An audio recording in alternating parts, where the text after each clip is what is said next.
নমস্কার সকলকে, আমার একটি নতুন ভিডিওতে তোমাদের সকলকে স্বাগত। তো আজ ছিল হনুমান জয়ন্তী, আজ ছিল চৈত্র মাসের পূর্ণিমা তিথি। তো আমরা বাড়িতে প্রতি বছরের ন্যায় এবছরও হনুমান জয়ন্তী খুব ভালোভাবে পালন করলাম। তো আমরা হনুমান জয়ন্তী কিভাবে পালন করি বা কিভাবে পালন করলাম তোমাদেরকে আজকে সবটাই বলবো, এবং হনুমানজির বিভিন্ন মাহাত্ম্য এবং কিভাবে কি পূজা পদ্ধতি তোমাদেরকে আজকে সব কিছু বলবো। তো চলো আসো তোমরা দেখতে থাকো যে আমরা কিভাবে এই পুজোটা কমপ্লিট করি। চলো।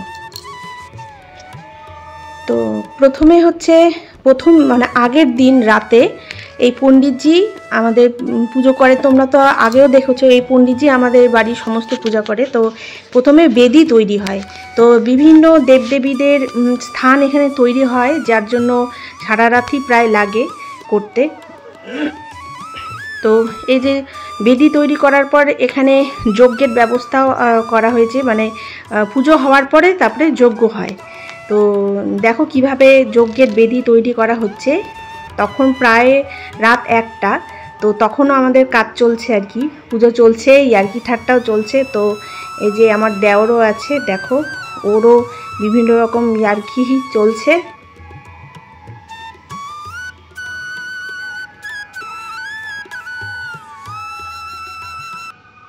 मिस्त्री को इतना देखता है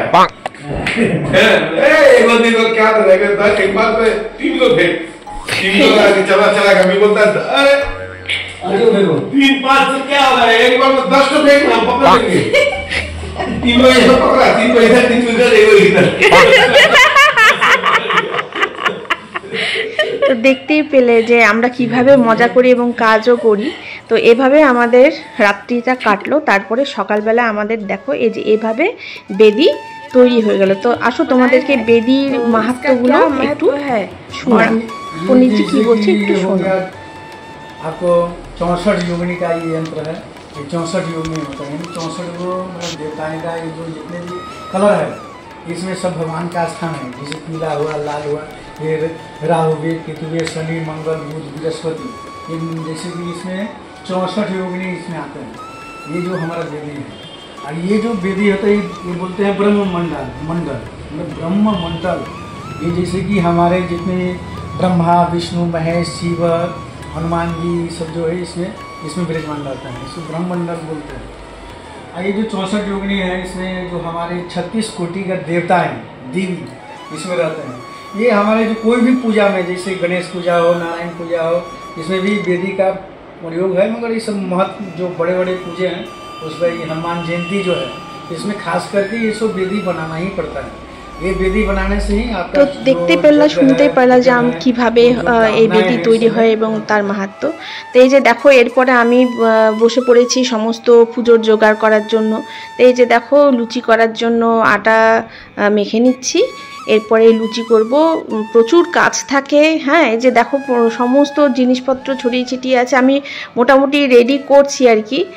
ঘট রেডি হয়ে গেছে, এরপরে আমি ভোগ টোগ সব তৈরি করে ভালো করে সাজিয়ে গুছিয়ে দেব। তো এই যে দেখো লুচি তৈরি হয়ে গেছে, এখন আমি সুজি করব, তার জন্য ঘি দিয়ে দিয়েছি। এরপরে আমি সুজি টুজি করে সমস্ত কিছু রেডি করব। এরপরে আমি হচ্ছে পায়েস রান্না করব, যেটা চিনি ছাড়া হবে, সেটাই হচ্ছে মেন এখানে লাগে এই পুজোতে। তো এই যে দেখো মোটামুটি সমস্ত জোগাড় টোগাড় করে দিয়েছি। এই যে এখন আমরা পুজোতে বসবো। তো দেখতেই পাচ্ছ কত রকমের জিনিস লাগে এবং অনেক রকমের গুছানো থাকে।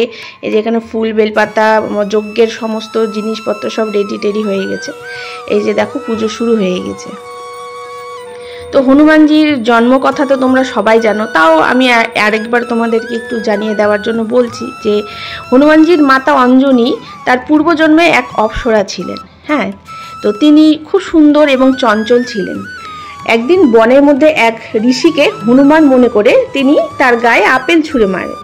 তো সে সময় ঋষিমুনির তপস্যা ভঙ্গ হয়ে গেল এবং তিনি রেগে অপ্সরাকে অভিশাপ দিলেন যে সে বানরের রূপে পরিবর্তিত হয়ে যাবে। তা শুনে অপ্সরা তার কাছে ক্ষমা চান এবং কাতর মিনতি করে যে তার এই ভুল যেন তিনি ক্ষমা করে দেন।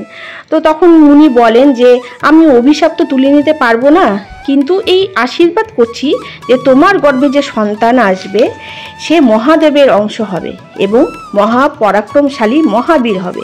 এরপরে অপ্সরা অঞ্জনী রূপে পৃথিবীতে বাস শুরু করলেন। সেখানে বানররাজ কেশরীর সাথে তার বিবাহ হয়। বিবাহের কয়েক বছর কেটে গেলেও তাদের কোনো সন্তান হয় না। তখন তারা মহাদেবের তপস্যা শুরু করলেন। তখন মহাদেব প্রসন্ন হয়ে তারই অংশের জাত সন্তান প্রদান করলেন এবং সেই মহাবীর হলেন বজরংবলী। সেই বজরংবলীরই আজকে আমাদের পুজো হচ্ছে। তো তোমরা সবাই দেখো, এই যে দেখো পঞ্চমুখী হনুমানজি, ইনি আমাদের বেদিতে বিরাজমান থাকেন। এই পঞ্চমুখী হনুমানেরই আমরা পুজো দিই প্রতিদিন। তো এই পঞ্চমুখী হনুমানেরও গল্প আছে।